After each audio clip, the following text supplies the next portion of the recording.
Well, to talk more now about the United Nations report, we're joined by Florence Bauer, UN Population Fund Regional Director for Eastern Europe and Central Asia, on the line from joining us from Paris. Ms. Bauer, thank you very much for joining us tonight. The report underlines the importance of celebrating milestones in the world population. For example, 8 billion people last year, and India about to overtake China this year as the world's most populous nation. What are we celebrating exactly? Thank you. Thank you very much. Indeed, this report from UNFPA on the state of the world population is being launched at a very special moment, as at the end of last year, the population has been reaching 8 billion people. We have in the world still many countries that are growing, but we also have many countries that are facing a different kind of situation where the population is in some cases starting to shrink.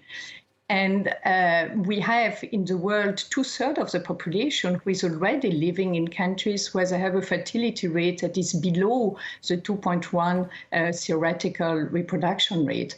So this shows, the report is really showing that we are at a demographic transition period, which of course is creating some level of anxiety.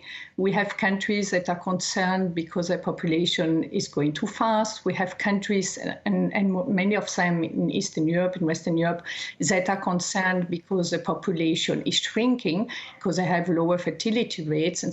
And this is putting, as I said, creating a level of anxiety among the governments.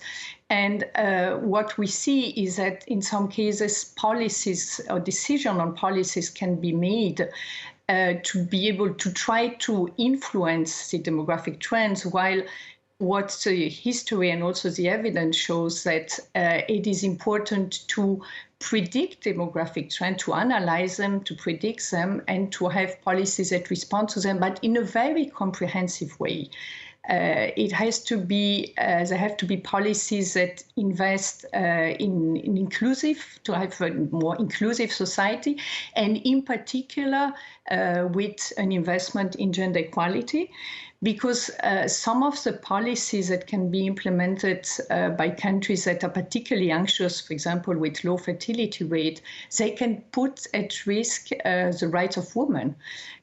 So pushing, for example, or encouraging women to stop having a career and instead influencing them to have more children. While what we're seeing is that we really need a comprehensive set of policies to support the countries, and in particular to support the women to be able to make the choice that they want to make.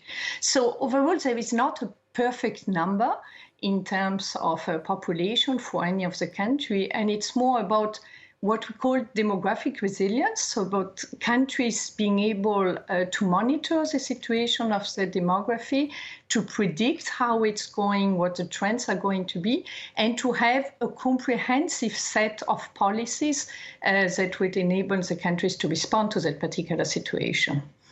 Now, you touch on my next question already with your first answer there, but obviously women's rights central to this report, being identified as both the problem and the solution. If we could speak just in a little bit more detail about the solution side of things, when you talk about the policies that need to be adopted here, briefly, if you would, please. Yes, for example, there are studies that show that investing in gender equity in the labor market is much more effective than focusing on fertility, for example, for the economical development of a country. Instead of blaming women for not having enough babies or having more children, you can have family-friendly policies that can be implemented in the labor market, the economic market, with, for example, women having more access to childcare so that they can, at the same time, have children and develop a career. You have to, in countries, important that they empower women so that they can make the choice that they want to make in terms of number of children. What is very interesting in countries that are concerned with low fertility rates, that when we ask people how many children they want, many of them do actually want 2 or more children. But in many cases in those countries, they have just above 1.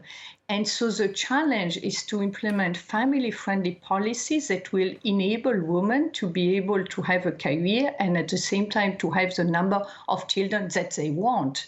And in order to do that, it's fundamental to invest in gender equality. And there's so much evidence that has been showing that this is definitely the solution, a key part of the solution. Okay, Ms. Bauer, very good to get your perspective, your explanations there.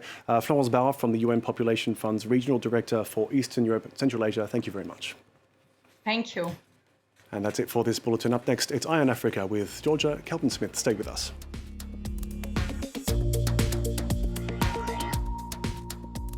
For the third